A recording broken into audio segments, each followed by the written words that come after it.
ಬೇಕೇ ಬೇಕು. ಏತಕ್ಕಾಗಿ ಹೋರಾಟ, ಏತಕ್ಕಾಗಿ ಹೋರಾಟ. ಅರಣ್ಯ ಕಾಯ್ದೆ ಸಂರಕ್ಷಣಾ ಕಾಯ್ದೆ ಉಲ್ಲಂಘನೆಯನ್ನು ಸರ್ಕಾರಕ್ಕೆ ಹೇಳಿ ಧಿಕ್ಕಾರ. ಭಾರತ ಸರ್ಕಾರ ಮತ್ತು ಕರ್ನಾಟಕ ಸರ್ಕಾರ ಪಂಪ್ ಸ್ಟೋರೇಜ್ ನೀರನ್ನು ಮೇಲೆತ್ತಿ ತಳಕಳಲೆ ಮತ್ತು ಗೋರ್ಸಪ್ಪೆಯಿಂದ ನೀರನ್ನು ಸಂಗ್ರಹಿಸಿ ಕೃತಕವಾಗಿ ಮತ್ತೆ ಆ ನೀರನ್ನು ಬಳಸಿ ವಿದ್ಯುತ್ ಶಕ್ತಿ ಮಾಡ್ತಕ್ಕಂಥ 2000 ಮೆಗಾವ್ಯಾಟ್ಸ್ ಉತ್ಪತ್ತಿ ಮಾಡ್ತಕ್ಕಂಥ ವಿದ್ಯುತ್ ಖರ್ಚು ಮಾಡ್ತಿರೋ ಹಣ 10,000 ಕೋಟಿ ಮತ್ತು ಇನ್ನೂ ಅದಕ್ಕಿಂತ ಜಾಸ್ತಿ ಆಗ್ಬೋದು. ಆದರೆ ಯೋಜನೆ ಪ್ರಪಂಚದಾದ್ಯಂತ ಯೋಜನೆ ಜಾರಿಯಲ್ಲಿ ಇದ್ದಾವೆ, ನಾನು ಜಗತ್ತನ್ನು ನೋಡಿದ್ದೀನಿ. ಅದು ಇಲ್ಲಿ ಮುಖ್ಯ ಇರೋದೇನು ಅಂದರೆ ಕರ್ನಾಟಕದಲ್ಲಿ ಶರಾವತಿ ಕಣಿವೆ, ಪಶ್ಚಿಮ ಘಟ್ಟಗಳ ತೌರದು, ನಿತ್ಯ ಹರಿದ್ವರ್ಣ ಕಾಡುಗಳು, ಆ ಪ್ರದೇಶದಲ್ಲಿ ಶಾಶ್ವತವಾಗಿ ಎಲ್ಲೇ ರಾಜ್ಯದಲ್ಲಿ ಬರಗಾಲ ಇದ್ದರೂ ಕೂಡ ಮಲೆನಾಡಲ್ಲಿ ಮಳೆ ಬಂದು ನದಿಗಳು ಹುಟ್ಟೋ ಜಾಗ ಅದು, ನದಿಗಳು ನಿರ್ಮಾಣ ಆಗ್ತಕ್ಕಂಥ ಗರ್ಭ ಅದು, ನದಿಗಳ ಗರ್ಭ. ಆ ಪ್ರದೇಶವನ್ನು ಈ ರೀತಿ ಅಭಿವೃದ್ಧಿ ಕಾರ್ಯಗಳಲ್ಲಿ ಪದೇ ಪದೇ ಬಳಸ್ತಾ ಪ್ರಕೃತಿಯನ್ನು ಎಕ್ಸ್ಪ್ಲಾಯಿಟೇಷನ್ ಮಾಡ್ತಾ ಇರ್ತಕ್ಕಂಥದ್ದು ಅದು ವೈಜ್ಞಾನಿಕ ಯೋಜನೆ ಅಲ್ಲ. ಮಾನವನಿಗೆ ನಾಗರಿಕತೆಗೆ ಅಗತ್ಯವಾದ ಬೇಕಾಗ್ಬೋದು ಕರೆಂಟು, ಆದರೆ ಉತ್ಪಾದನೆ ಮಾಡೋಕ್ಕೆ ಬೇರೆ ಮಾರ್ಗಗಳಿದೆ. ಆದರೆ ನಮ್ಮ ನಿತ್ಯ ಹರಿದ್ವರ್ಣ ಕಾಡುಗಳನ್ನು, ನಮಗೆ ಪ್ರಕೃತಿ ಕೊಟ್ಟಿರ್ತಕ್ಕಂಥ ಕಾಡನ್ನು, ಅದರಲ್ಲೂ ನಮ್ಮ ಶರಾವತಿ ಕಣಿವೆ, ಅದನ್ನು ಯಾವ ಕಾರಣಕ್ಕೂ ಯಾವ ಮೆಕ್ಯಾನಿಸಮಲ್ಲೂ ಕೂಡ ಮರುಸೃಷ್ಟಿ ಮಾಡೋಕ್ಕೆ ಸಾಧ್ಯ ಇಲ್ಲ.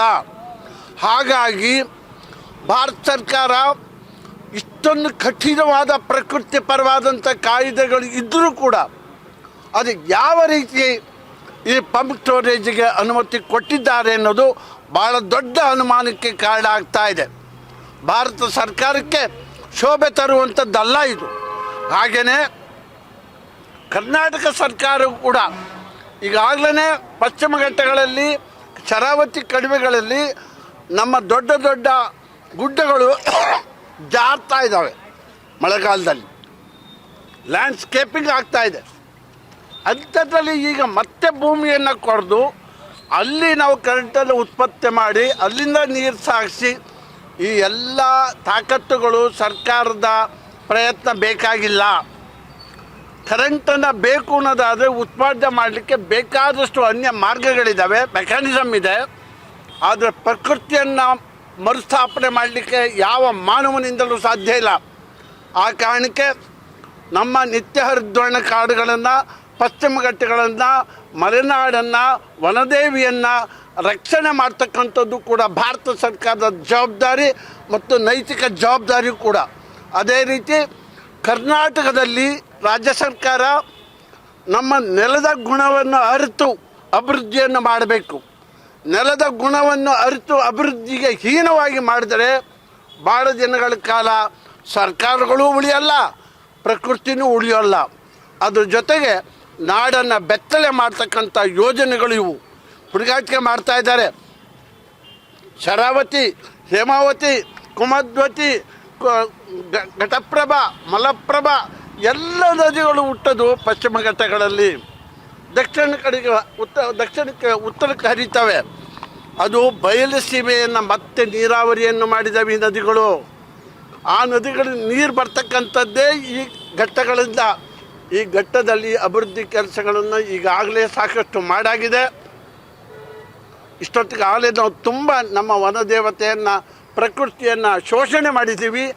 ಇನ್ನು ಮುಂದೆ ಅದರ ಅಗತ್ಯತೆ ಇಲ್ಲ. ನಾವು ರೈತರು, ನಾವು ವಿಜ್ಞಾನಿಗಳಲ್ಲದಲೇ ಇರ್ಬೋದು, ಆದರೆ ನಾವು ಪ್ರಕೃತಿಯನ್ನು ನಂಬಿ ದುಡಿಮೆ ಮಾಡ್ತಿರ್ತಕ್ಕಂಥವ್ರು. ಸರ್ಕಾರಗಳು ಯೋಜನೆ ಮಾಡ್ತಿರ್ಬೋದು, ಆ ಯೋಜನೆಯನ್ನು ಎಲ್ಲವೂ ಸರಿ ಅಂತ ಒಪ್ಪಲಿಕ್ಕೆ ಸಾಧ್ಯ ಇಲ್ಲ. ಭಾರತ ಸರ್ಕಾರ ಕೂಡಲೇ ಇದನ್ನು ವಾಪಸ್ ತಗೋಬೇಕು. ರಾಜ್ಯ ಸರ್ಕಾರ ಕೂಡಲೇ ಈ ಕಾರ್ಯಕ್ರಮ ನಿಲ್ಲಿಸಬೇಕು. ಆ DPR ಮಾಡಲಿಕ್ಕೆ, ಡೀಟೇಲ್ ಪ್ರಾಜೆಕ್ಟ್ ರಿಪೋರ್ಟ್ ಮಾಡಲಿಕ್ಕೆ ಏನು ಕೊಟ್ಟಿದ್ದೀರಿ ಅದನ್ನು ನಿಲ್ಲಿಸಬೇಕು ಅಂತ ನಾನು ಮುಖ್ಯಮಂತ್ರಿಗಳಿಗೆ, ಮತ್ತು ಪ್ರಧಾನಮಂತ್ರಿಗಳಿಗೆ ಈ ಮೂಲಕ ಒತ್ತಾಯ ಮಾಡ್ತೀನಿ. ಮತ್ತು ಈಗ ಸಾಗರದಲ್ಲಿ ನಡೀತಕ್ಕಂಥ ಚಳುವಳಿಗೆ ನಮ್ಮ ಬೆಂಬಲ ಇದೆ ಅಂತಕ್ಕಂಥದ್ದನ್ನು ಘೋಷಣೆ ಮಾಡ್ತೀವಿ.